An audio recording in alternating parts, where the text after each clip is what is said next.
Good morning, everyone. I am delighted to be here doing another live interview, a very, very special one for you this morning. I love doing them live with people here in person in the recording studio. We are here at the Service Accommodation Centre of Excellence, and I am here with Jodi from Empowering People. And we became close friends over the last 6 months, done some business together. I think you'll find Jodi's story and business very, very inspiring, and I want to share it with you guys. We're talking about empowerment. We're talking a little bit about neurodiversity today. Don't want to get too much into the terms because it's quite broad, wide-ranging, but we're talking about young people getting into careers that may be slightly different, like me. I'm definitely different. So, Jodi, why don't you give us a nice introduction and tell us a bit about your amazing business and who you help? Thank you, Scott. Hi, I'm Jodi Codona. I have a business which is called Empowering People, and it's a service providing organisation that helps people with neurodiversities and learning and social difficulties get access to paid employment in a supported role. So we help people find a job, be successful in the interview process and everything, right all the way through to placement, and then support on ongoing throughout the 26 weeks that the initial support's for, with the hope that they will be retained in the job after the period has passed. Fantastic. So the first thing, there's loads of challenges, and there's budgets and government changes and loads of tax hikes and stuff. But underlying all that, I think it's still amazing that people that need help in society actually get a little bit of extra help. And I'm probably the first person to criticise any government. I don't care whatever it is, because they're all the same, they're all corrupt. But sometimes they get it right, and sometimes they give extra help and support, and that's what your life is all about. Yeah. I can't see the book. Let me find the 𝗙ecie book.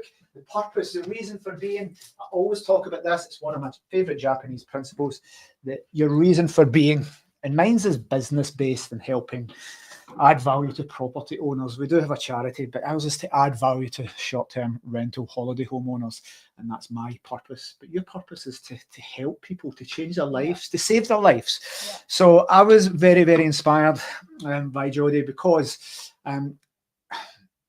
people have businesses and careers with the predominant thing to make money, and I'm sure your business does make money, but you left out quite a high-flying career and probably much higher wages than being an entrepreneur, and an easy life and a salary, to be more, to set a business that helps people a lot more. Yeah.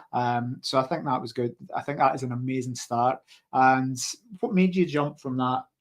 I've got a solid career, an employed role, and probably didn't love it that much. Probably isn't your 𝗙ecie, wasn't your reason for being, but like many people with families, we need to bring income in.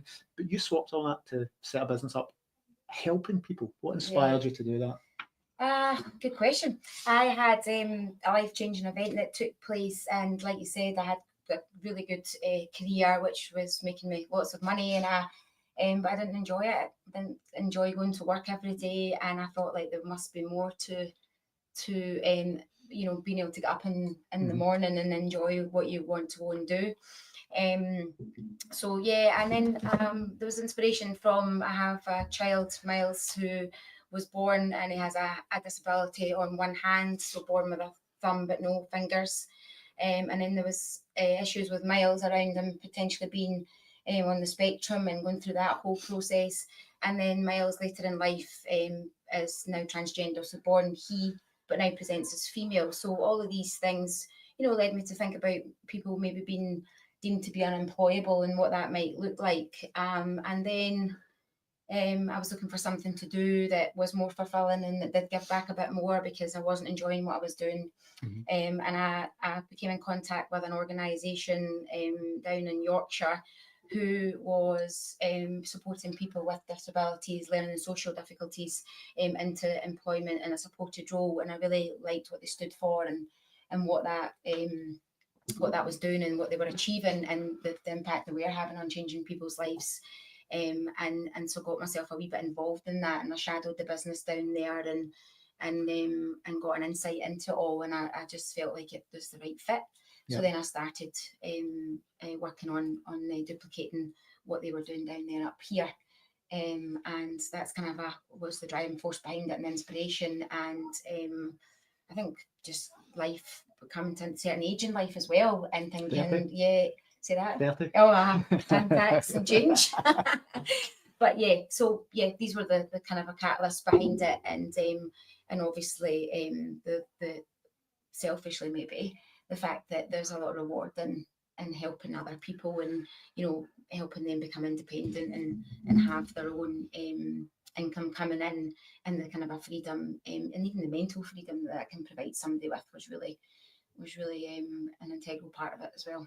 Yeah, and you mentioned being selfish there, and it is a debate of people that do good in life and have charities and give up corporate careers and think, yes, I'm sacrificing money and security to help other people, and we feel selfish about charity stuff, but that's not true. And again, we mentioned 𝗙𝗃𝗲 here, but the principle of the 𝗙𝗃𝗲 thing, 4 different things: your 𝗙𝗃𝗲, your purpose and reason for being, is right in the middle of the Venn diagram. Something that you love, something that you're good at, something that the world needs, and something you can get paid for. Now, any business venture will get paid for. Does the world need solicitors? And can we do without accountants and management consultants? But what we can do without is people doing good in the world, and something that you love doing and something that you're good at. I don't feel that that's selfish, because if we love doing something, we are naturally much better at it. Yeah. So if we are running a charity where we don't selfishly love it, you're not going to deliver that passion. So I genuinely think people with charities and any social impact says, I don't get any fulfillment or any selfish reasons out of that. They're going to be delivering a lot less, and that's going to be coming across. So do not feel bad about that. Yeah. Right. So I want to give people an insight into what you do for organisations, because you help young people. I'm not going to butcher the term. Back when I was at school, my teachers did daft stuff because it was chalk, and I'll get my D's and my B's mixed up, and the teacher would swipe my stuff off the desk and write a big D and B and spit in my face and tell me I was stupid, and I believed I was stupid. But it turns out now they've got tests for this, and they've got different things: dyslexia, dyspraxia, and the overriding thing is probably neurodiversity. Yeah. So lots of terms, and I don't think people understand. I don't want to dig too deep into that, but there's some people with scruffy brains that don't work academically. So let's give a little bit of insight into that, the types of people that you help and support. So yeah, so like I said earlier, it's people with learning and social difficulties. So potentially they are on the spectrum, they are neurodiverse, or they could be neurodivergent, where they have more than one neurodiversity, and that's a common placement that someone has maybe autism, but they also have ADHD and other things included in that, and they potentially maybe don't fare so well in school in the structured environment that you've just kind of spoke about, and the support's not there, but they want to live an independent, as normal a life as they can, and have these opportunities open to them, but potentially because of their challenges that they face in life, they're maybe not just as good at interview process, or they need reasonable adjustments made in the working environment. They maybe need different hours to work, different shift patterns, potentially maybe need to not kind of a hot desk. They need structure and discipline around where even all these small adjustments, even just where they sit, needs to be in routine, and they just need a little bit more patience and kindness around potentially how they embed information, how they process information, how they would potentially learn in a role. So maybe jobs need to be modelled out rather than just communicated verbally. So lots of reasonable adjustments that they maybe need made, but there is no denying that they are able and capable to do the job. And with these reasonable adjustments being made, they can really accelerate and become independent. And, the benefits from that is obviously self-confidence, having structure in their day, having a purpose, and, and so it builds on a lot of all these other things as well, not just actually what happens in the working environment, but what they can actually then take from that experience that helps them in their everyday life as well, just having structure around a day and something to get up in the morning for, and somewhere to be, and the social interaction side of it and stuff. So basically what we do is help people with all these challenges get into a paid supported role in employment. So they would have a 26-week place where there is support given by a job coach, and that'll help them kind of unpick all these things and manage all these things. And the gold standard is that we would develop them enough throughout that 26-week period, that they would be able to do the job fully, like without any challenges being faced, and be kept in employment for the foreseeable. Yep. And then we also obviously provide support to the business as well, because a lot of businesses want to be inclusive and they want to have a more diverse workspace, but they just don't really know how to manage it or go about it. There's a lot of stigmas attached as well. So we just kind of help out through the whole end-to-end process of the support, conducting 3 weekly reviews and things to make sure that the support's there for the business as much as it needs to be there for the client, and making sure that it all kind of marries up in the process. Fantastic. And we'll actually tie that in, if you don't mind, next to after the next segment about what you're doing for us, and just how that works, because it's currently doing all this for us, which has been amazing. But what I want to say first, guys, this is going live. If you're watching live and you have any questions, put them in the chat. We're live on Facebook, LinkedIn, YouTube, and I believe now Instagram. Well done, team. So we just turned up and look beautiful today. The team set all this up, but we are out live. I should be able to see your questions. If you have any questions about Jodi and Jodi's business, pop them in and I'll bring them up on screen. Secondly, what I would say is this, rather than just focusing on business and entrepreneurship tips, if you know anyone that is slightly different, that this would benefit, because we're just about to get into some tips and how to actually empower people and empower people into employment that might seem themselves as unemployable, that they've been told they're stupid, like I was. Their brains just might not work the same as everybody else's, but we're going to identify why that's probably a superpower. So pop your questions in. But what I would say, if you're watching this doesn't apply to me because I have a perfect brain and I'm academically brilliant. I have a great IQ. Well done, fantastic. But you will know someone that is struggling with this. And sometimes people would see me and say, that's absolutely hard to believe that, I don't know, that dyslexic, dyspraxic, ADHD, jokingly say all the isms, any classification of mental, I'm not going to be PC correct, but any retardation in the brain, any non-standardness in my brain, I think I have absolutely everything. So any questions and any shares, please share this on. So why don't you tell us, we won't say who it is, but why don't you tell us what you've done for us and how we cross paths and what you've done for 𝗱ص, and a little bit about details of how that is working for us. So we first met through the Entrepreneur Circle when you were hosting the meetings in your other building at the time, wasn't it? That's right. And I think I kind of liked what you stood for, and I thought that you had a really good ethos, and the way you thought about and approached your business was really, really amicable. And then obviously when I got down the line further with the business development, I reached back out to you, didn't I? Because I thought it might be a good place for a placement, and I thought you might give the right nourishing environment for a candidate of mine. So fast forward to, was it August of this year? Yeah. Well, no, but before that, June I would have came to you.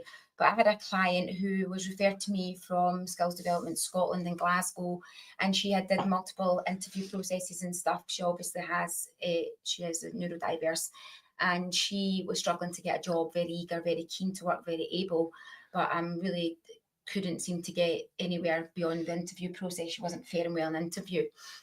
So Skills Development Scotland brought me in and referred the client to me.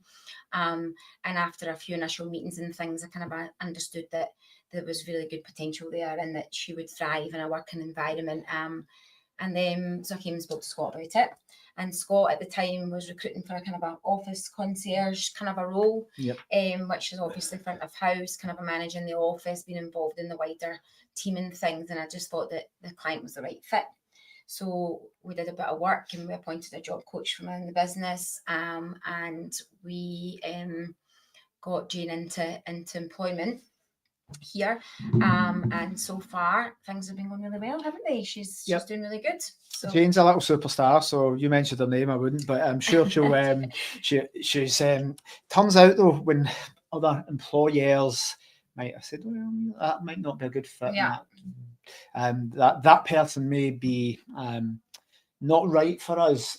Turns out that this placement, and Jane's the most normal one in this workplace, so she fits in very well here.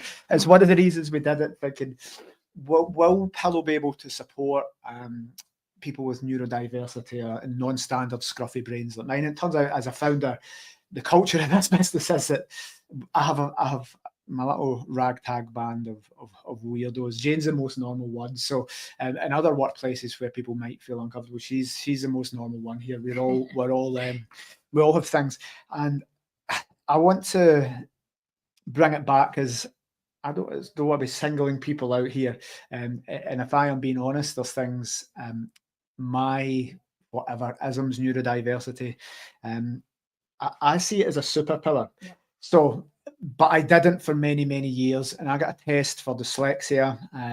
And it turned out that, and I always thought I was stupid. So if there's people watching who have always been told by their teachers, their peers, their big brothers, and mum and dads, and probably you'll find you're very supportive because you've with Miles, you've told me the story and what there's no, that's never known a more supportive parent about that.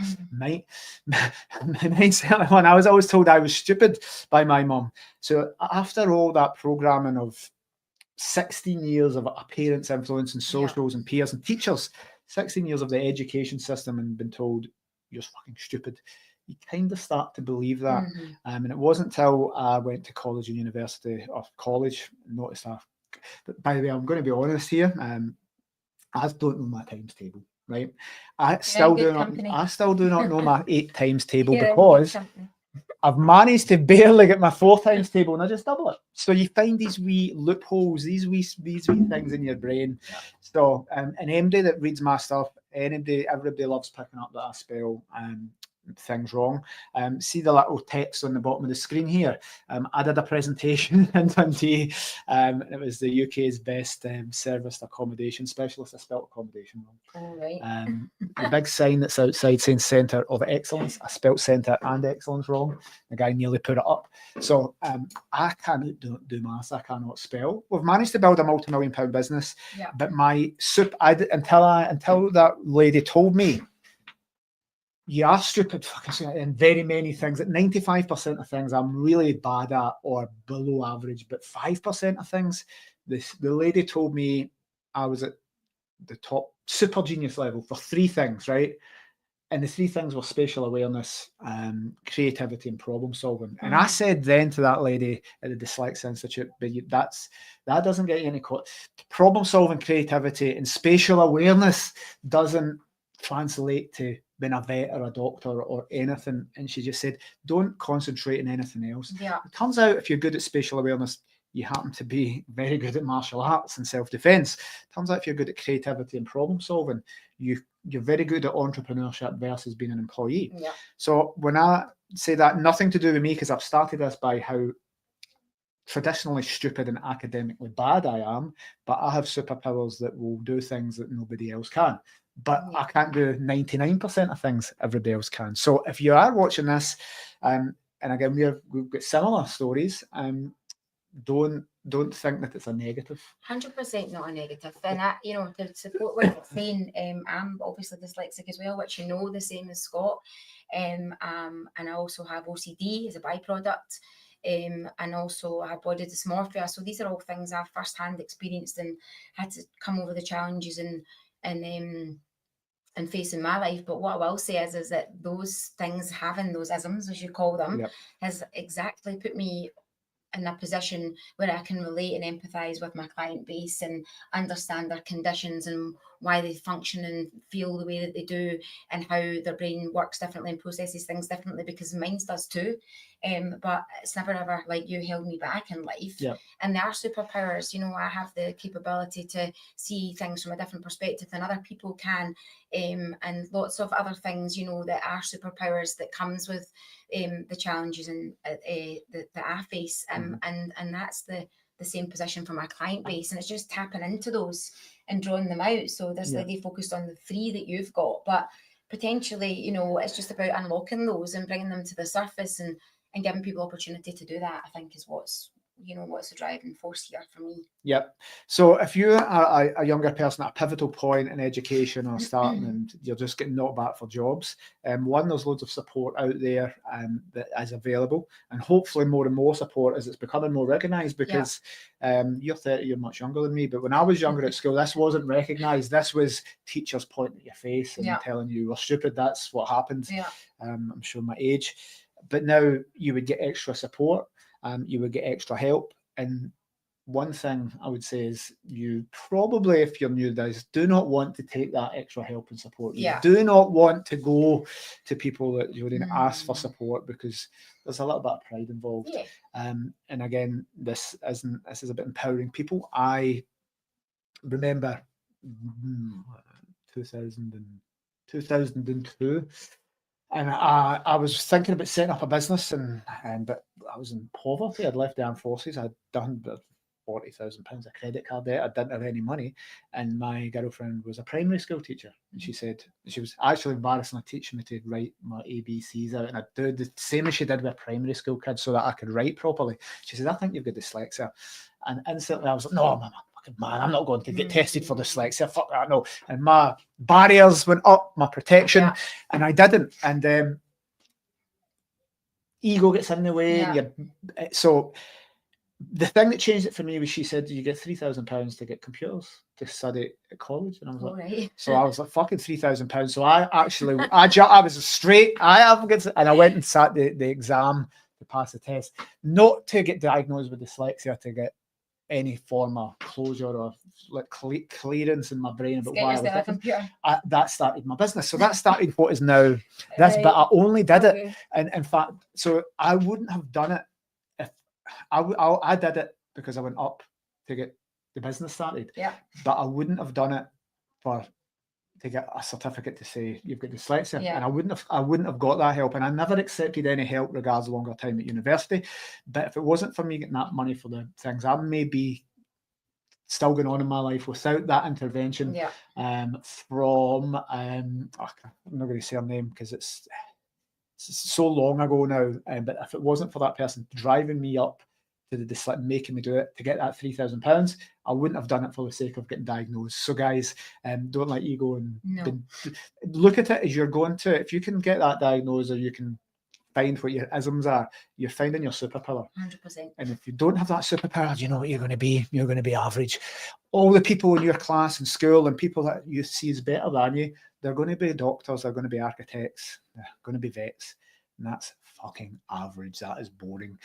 I would nothing worse in life for me not to have this, because I would be at best an architect, no harm to architects, noble professions, but I certainly wouldn't be building multi-million-pound empires because I've had to come up with different reasons. So it's a superpower. 100% that, because it's the resilience, isn't it? It takes a lot of resilience to do what you've done and branch out and put yourself out there like that. And I think that's the point, isn't it? That if you acknowledge that these things are your superpower, then you can build something on them. And for everybody, that looks different, that model. Yeah, and same for yourself, being if you're in employment and you've found your place and you've got a solid career, jumping out and doing it when you've got MBAs and PhDs and degrees behind your name and all these qualifications, that's easy to start and take that jump to entrepreneurship.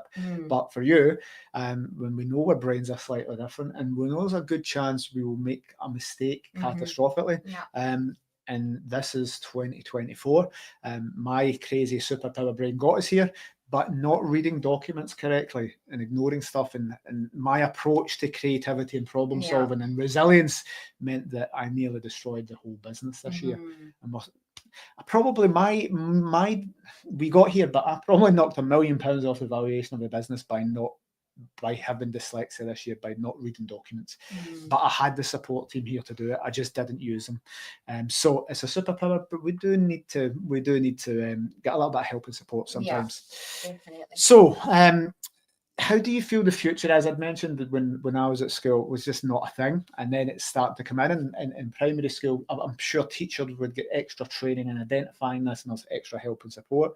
Where do you feel the future is? Are there more people with neurodiversity and isms or is it just getting diagnosed more? Are brains changing, or are we just identifying it more, you think? I think it's probably twofold, to be fair. And I think for the point that you mentioned earlier, that potentially there's a lot of later diagnosis now because there's the issue kind of around wearing a social mask, where you were in that position when you said, oh, I'm not going to get tested for dyslexia, and that's quite a big thing. But more and more people are having later diagnosis because they're more open. It's more publicly acknowledged now of what these conditions could be and how they could be affecting your life. So people are recognizing these issues in themselves and these kind of challenges in themselves. So they're then wanting to get quantifiable answers. So I think that's one side of it. And there's a really big problem around not having identified the fact that you are neurodiverse, because it does build in a social mask, which actually leads to other challenges to become prevalent, which aren't really related to the condition, but they become part of the process. And I also think awareness, yes, and education now is definitely a key element of it. But also the government's got a really big drive on just now through a lot of different programmes and projects that they're running to really bring it to the forefront, to acknowledge it more, to get the support in place. And a lot of my referral streams, the employability teams and stuff that I work with, they're becoming more aware of the neurodiverse issues that are coming through through their team, and they are now reaching out to try and support as well. So broadly, it's just all becoming more in the forefront of the public eye, and I think that's potentially why it's becoming so much more prevalent. One trend I've seen in the last 6 months, and it's obviously social media algorithms working for me, because actually I got my dyslexia diagnosis in 2002 and just cracked on with life, right? Didn't really think anything of it. I was just a little bit careful and hadn't really knew that 50% of my words are spelt wrong. So I was aware of it, but it wasn't until this year, as I'd said, I was like, why did I make that mistake that's just wiped a million? Why did I make that mistake that could have been avoided? Turns out that it's my dyslexia that caused that. So I've started looking at it again now at 43. Yes, hard to believe, 43. But I thought I'm going to actually research this and see if I can manage it a bit better and see if I can focus it. But one thing I'd noticed was social media. There's now not celebrities, influencers, and it would be like, say if your partner has ADHD, send them this, and they're sitting in their cars or sitting in offices, and it's social media influencers making content to say, if your wife or husband has ADHD, this is how to you react in this way, but we should help them a little bit more. So what's some advice for parents and spouses with people, whether it's young kids or whether it's a husband that just reacts in a certain way? Because if you've got a husband who has something and speaks to you a certain way, then, and I've been watching these videos, I'm like, well, I would have reacted differently. But it turns out they've maybe get some neurodiverse issues, and actually by speaking to them and responding in the way we would to a normal person isn't going to solve it, it's going to make it worse. So parents, spouses, somebody that you're with in life that you think has a scruffy brain, what's some advice around helping them, managing them and reacting the right way? Yeah, I think feeling heard and understood is key, but obviously with that we need good communication. So potentially asking questions rather than assuming that somebody's acting and behaving in a certain way because they're just not behaving properly. It's about maybe taking a step back and asking a question as opposed to just assuming that you know why they might behave and be acting the way that they are. I think there's a lot of good literature out there that you could read, but I think it's about trying to get on the same page and understand where the other person's coming from for the most part. Because with a lot of neurodiverse conditions, dyslexia for me and my personal experience drawn from that, it causes me to massively overthink situations and have to dissect things right down to the granular level before I can put them to bed. I didn't realise that my procrastination that can happen quite sporadically, and I get so frustrated about it, comes from my dyslexia, like on the research that I did, that I built on like, the understanding myself and the processes that I go through. So, you know, and initially I think like yourself, you were told, oh, dyslexia is a retention issue, you don't retain things the same as other people, and you can't recall information as quick, you maybe don't, that's why you can't spell properly, but there's so much more to it than that. So I think gaining that understanding is good, and potentially just asking the other person what is going on for you, and just trying to you know, pick at that, because a lot of the things, the reasons why we do things is not for the reasons people think they do, but, but we can't communicate because we can't process it. So they're kind of left in the dark. So open conversations, I think, and trying to get into the other person's headspace as much as you can without being angry and frustrated, probably is a really good starting point. Now that you're giving that advice, Jodi, I'm actually thinking back to our relationship when we were trying to get the paperwork done for this. You'd say, have you done your paperwork? No. Have you done your paperwork, Scott? I have, but I fucked it up. Sign that 3 times. Yep, you've signed it twice. No, and you had to redo my paperwork a lot. And, that's good. We're okay. So we get through these things. We were 2 people with dyslexia trying to do paperwork. Was funny. So it took us a week longer than it should have. But we understood each other. Yeah. Whereas it would have been easy for you to get frustrated and say, he's a shit employer, so he's not getting back. And I would have thought, well, that provider there didn't get back to my email instantly or whatever. So we understood each other. So that makes things easier. So I've mentioned a little bit, you've mentioned a little bit about our journeys. I always like to give value to the audience and get the guests to share some knowledge.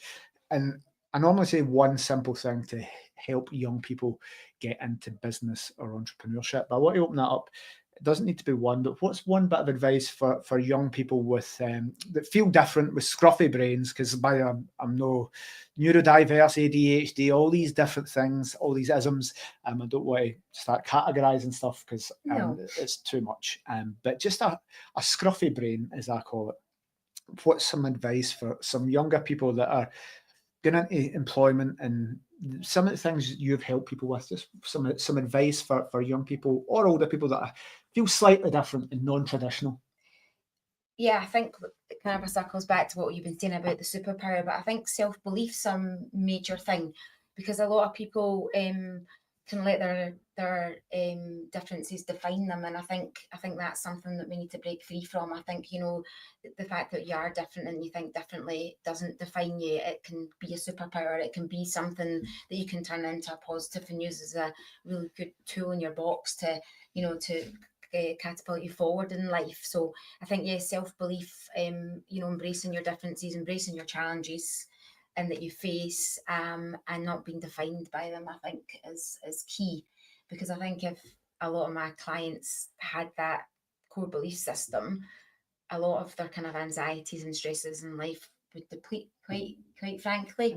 But because there is stigma around neurodiversities and people being different, you know, they're conditioned to believe to some degree that it makes them less than, but it doesn't. It makes them more than. And I think working and focusing on that would be potentially one of the best pieces of advice that I've got to give. Fantastic. There's I always get I'll jokingly call them smart asses, and they give me a lot of shit online when I spell stuff wrong. You can't be taken seriously as a business person. You spell. Why don't you just get your bloody team to check your spelling? And it's part of me, right? And I got a lot of shit online for spelling words wrong. But would I rather be me that spells stuff wrong, or be that person that can spell?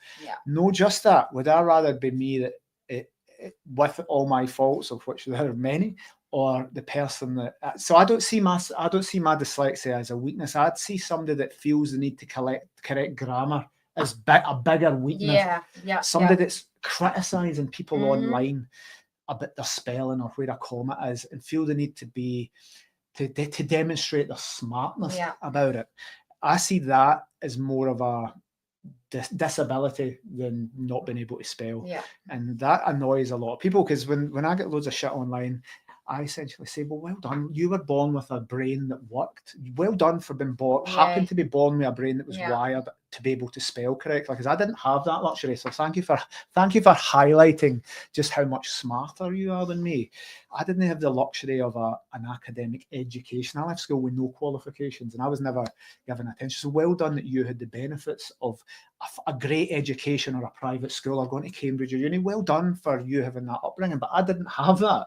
No, and also you need to ask yourself the question that if you are a person that needs to point someone else's flaws out to make you feel valuable and have status, then there's a wee bit of reflection needed there, isn't there? There's a wee bit of, because people who are secure in themselves don't go around bringing other people down. So there's a bit of that involved in it as well, isn't there? So if you feel different and people are criticising, number one, if I would say as Jodi said, they're the ones with the problem. If they need to point faults, I don't think we go around looking at faults in people. We might identify them and say, "Oh, I might understand why they're doing that." Find a solution. Yeah, accept them, and not looking for faults and being that feeling the need for your ego to feel superior to that person. So yeah, I think that's an absolute win. And secondly, there hasn't been MD in this world ever. And let's say there's 1,000 people that have criticised my spelling. Not one of those people have been more successful than me. And I don't mean that as I've been more successful than me, but not one of those people. Never take advice from someone in a field that's less successful than you. Never take advice from business on someone that doesn't have a business. Never take advice on nutrition and fitness and health from someone that doesn't take care of themselves and is unhealthy. So when I say the 1,000 people that have criticised me, there's not one of them I would swap lives with. There's not one of them that I would say, and back in the early days, I'd be like, oh my God, I'm stupid, I'm a business, everybody's laughing at me, and I'm putting these videos, I'm making these podcast interviews and forgetting people's names and saying things wrong and the spelling at the bottom wrong. I was like that. And then I noticed there's a pattern. Not one of these people are, I can't take advice from these people because they're not more experienced, they're not more successful, and most importantly, they're not happier. So nice thing to finish on is, if you're so smart, why aren't you rich? If you're so smart, maybe you are rich, if you're so smart, why aren't you happy? So if you can go and criticize other people and shoot people down and you're less successful and less happy than them, don't take advice from those types of people. But we automatically do because that's society, and we automatically take criticism. So if somebody's not smarter than you, don't take advice. Guys, I want to finish up. Hopefully, I've learned some stuff today, and had to do this interview because I was inspired by Jodi and what she's done personally and how she's helped us in the business. And I wanted her to share this. And I think this video will be life-changing for someone. So please forward it on. If you've had any advice or if you've had any good tips out of this and you've enjoyed the content, I would have one ask. My aim for doing these interviews, I want to get 5 young people, or young people, doesn't matter, anybody into employment. Let's use this today to get 5 people, to empower 5 people, to get 5 people into employment via Jodi's company. So let's talk about ideals. Who's watching this that you can help? What areas really is your catchment area for the placements, and what type of businesses? I don't mean what types of business culture is there? So in terms of the areas, in and around Glasgow is great, but we actually are in talks at the moment expanding into Edinburgh. Nice. So nice new businesses through there would be fantastic. We need people that want to be diverse, want to be inclusive, wanting a more diverse workspace, but they maybe don't really know how to go about it. So having support in that would really benefit them, but it would obviously make a better work culture as well because it'd be more of an equal playing field.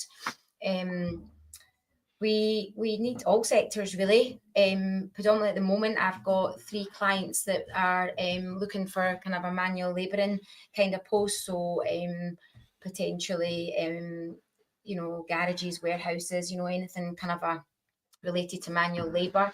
But we're always having referrals coming through, office admin, people like to work in hospitality. So, there's no sector that we wouldn't really consider, apart from obviously we have to look at health and safety elements and potentially things like that. But we'd be open to trying to work with every sector, because we find our client base then come through, they don't want to just have to accept a job that that's going to have support. They would like to get support in a job that they want to do and enjoy.